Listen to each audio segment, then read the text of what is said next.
Alright, what's going on? In this video I wanted to talk about black coffee and how it affects your fasting and if you should do it or not.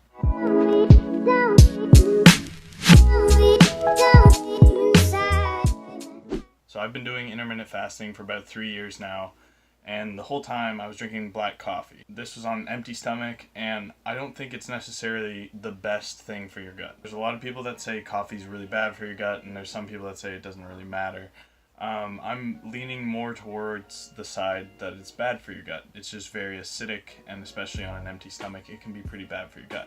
But if you have a pretty healthy gut, it's not really that bad because you should be able to handle it. It's not going to do that much damage. But if your microbiome is lacking in bacteria, fasting with coffee might not be the best thing. If you're putting sugar and milk in your coffee, which you shouldn't be because it's just really bad for you, that'll make things worse for your gut.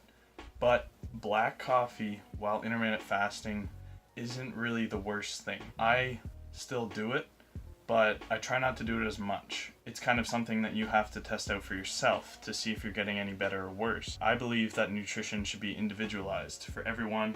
Everyone should figure out their own way of eating. You shouldn't really only follow someone else's advice, especially if you're not seeing any results from it. So you do have to figure this out for yourself eventually. If you are fasting with black coffee, you should add some probiotics to your diet just to kind of make sure you're not damaging the gut.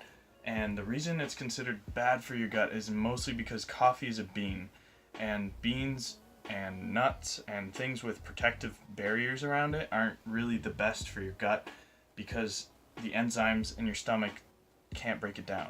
That's essentially why it's bad, and it's also bad because the HCl in it, which makes your stomach extra acidic, and your stomach should be acidic, so a lot of people have debates on it, but my nutritionist said I should take a break from it, cut it out for a while, and then try it again later. Like, it's really not, you can't be dogmatic about this and just pick one side and stick to it. You have to try it out for yourself. So I was drinking black coffee for years while intermittent fasting, and I decided to stop drinking coffee completely.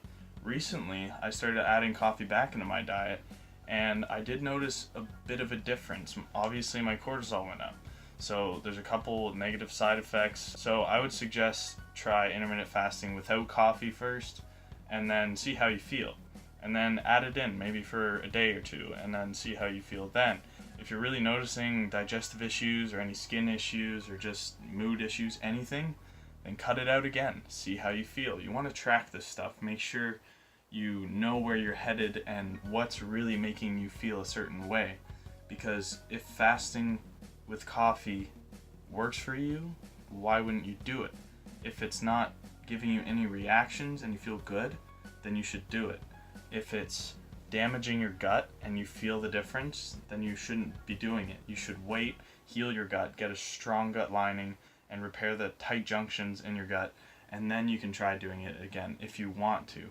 But yeah, essentially I'm just trying to clear the air because a lot of people say you should do it, a lot of people say you shouldn't do it. I think you should try it out for yourself and see what works best for you, because that's really how you're going to figure it out. And eventually the research is going to show exactly why you should or should not do it, but right now it doesn't seem like anyone agrees on anything. So I'm just trying to give a solution for right now. What you can do is to stop doing it and then try it again. And then after you try it again, you'll notice if there's any difference and if it's affecting you at all. Maybe you will feel better without the coffee, so give it a go. Maybe you should quit coffee. Really, you can't just go based off someone else's approach, because I did this.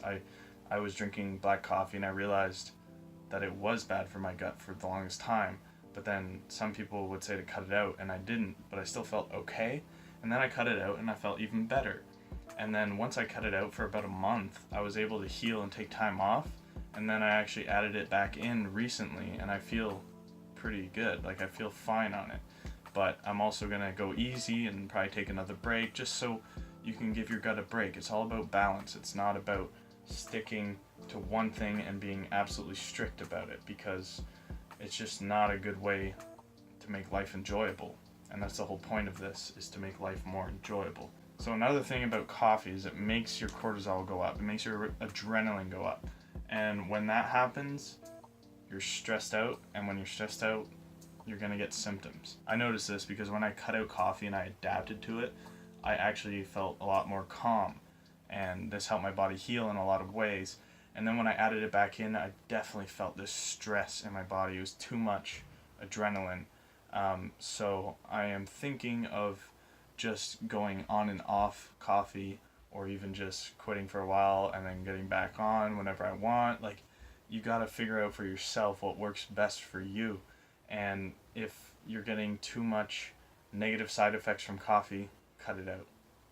That's all I have to say. Alright guys, thanks for watching. Turn on your notifications, and the Enjoy Being program is now out. If you want to go check it out, you can go check out the website. My blog's over there.